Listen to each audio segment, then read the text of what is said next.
ఓం శ్రీ మాత్రే నమః. శ్రీ ఎల్లారమ్మ అమ్మవారి స్థల పురాణం గురించి తెలుసుకుందామండి.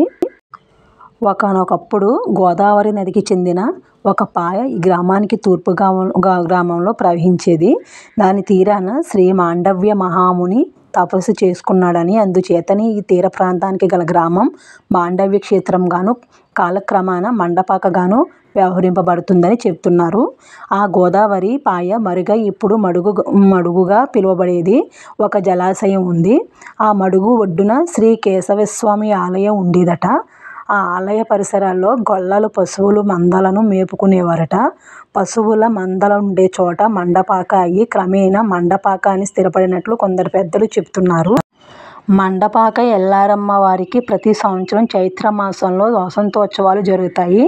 చైత్ర శుద్ధ చతుర్దశి నాటి రాత్రి గరగ ఉత్సవం జరుగుతుంది. మరుసటి రోజు పౌర్ణమి నాడు గొప్ప తీర్థం జరుగుతుంది. ఆనాటి మధ్యాహ్నం సిరబండి ఉత్సవం, వార్షిక తీర్థోత్సవం నిర్వహిస్తారట. ఈ జాతరలో పాల్గొని ఎల్లారమ్మను దర్శించుకోవడానికి జిల్లాలోని అనేక ప్రాంతాల నుండి భక్తులు తరలి వస్తారంటండి. తీర్థం జరిగిన మరునటి రాత్రి అమ్మవారి ఆలయంలో ఫలాలు, పానకాలు ఉంచి తలుపు మూసి 3 రోజుల వరకు వాటిని తెరవరు. ఆ 3 రోజుల్లోనూ అమ్మవారికి నివేదన చేయరాదని, గ్రామస్తులు ఎవరు బయటకు పోరాదని ఆచారాలు పాటిస్తారట. ఇంకా ఆశ్వయుజ మాసంలో శరన్నవరాత్రులు మూలా నక్షత్రం రోజున 1,00,000 కుంకుమార్చనలు కూడా అత్యంత వైభవంగా నిర్వహిస్తారంటండి.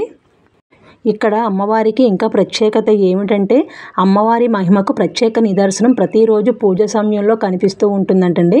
అమ్మవారికి సహస్రనామార్చన జరిపించిన మీదట అమ్మవారికి కిరీటంపై పుష్పాలు ఉంచి ఒక ప్రత్యేక దండకం పఠిస్తారంట. 1924 ప్రముఖ సంస్కృతాంధ్ర భాషా పండితులైన శ్రీ అనిపెద్ది జగన్నాథ శాస్త్రి రచించిన ఈ దండకాన్ని చదువుతున్నప్పుడు మాత్రమే అమ్మవారు తన కిరీటంపై ఉన్న పుష్పాలను రాల్చి ప్రసాదించి భక్తులను తమ అభిష్టాలను నెరవేరుస్తుందంటండి.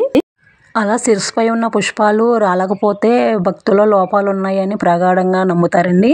ఇంకా ఇక్కడ స్థల పురాణం గురించి, అమ్మవారి విశిష్టత గురించి ఇక్కడ ఉన్న పూజారి గారి మాటల్లో విందాం. వచ్చేయండి. తణుకు మండలం మండపాక గ్రామంలో వేయించేస్తున్న శ్రీచక్రరాజ సహిత శ్రీ ఎల్లారమ్మ వారి దేవస్థానం అతి ప్రాచీనమైనది, ఇది పురాతనమైనది కూడా. అమ్మవారికి అష్టాదశ శక్తి పీఠాల్లో ఏకవీరికాదేవి కంశ కింద అమ్మవారి విరాజిల్లుతుంది. పరశురాముడు తన తల్లి యొక్క శిరస్సు వధించినప్పుడు వధించిన శిరస్సులో ఒక భాగం పడటం వలన అమ్మవారి అష్టాదశ శక్తుల్లో ఏకవీరికాదేవి కంశ కింద అమ్మవారి ఇక్కడ పూజలు అందుకుంటుంది. ఇక్కడ ప్రత్యేక నిదర్శనం ఏంటంటే, ఇక్కడ ఎవరైతే కుంకుమార్చన జరిపించుకుంటారో వారందరూ గోత్రనామాల చేత అమ్మవారి కిరీటపైన పుష్పాల నుంచి దండకం జరుగుతుంది. ఆ దండకం చదివితే అమ్మవారి పుష్పం ప్రసాదిస్తే భక్తులకు అభిష్టం నెరవేరినట్టు ఇక్కడ ప్రతీక.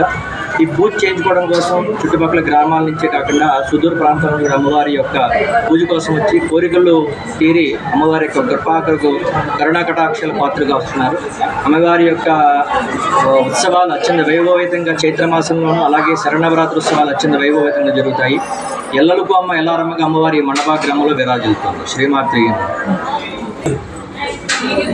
చూడండి అమ్మవారు ఇక్కడ ఎంత కన్నుల విందుగా కనిపిస్తారో. పుష్పాలంకరణ చూడండి ఎంత బాగుందో. అమ్మవారు చక్కగా ఎంత కన్నులుగా ఉన్నారో. ఒక్కసారి అందరూ శ్రీ మాత్రే నమః అని కన్నం పెట్టుకోండి మనసారా. అమ్మవారి కోరిన కోరికలు నెరవేర్చే తల్లండి. అలాగే ఇక్కడ అన్న సంతర్పణ కూడా జరుగుతుందండి.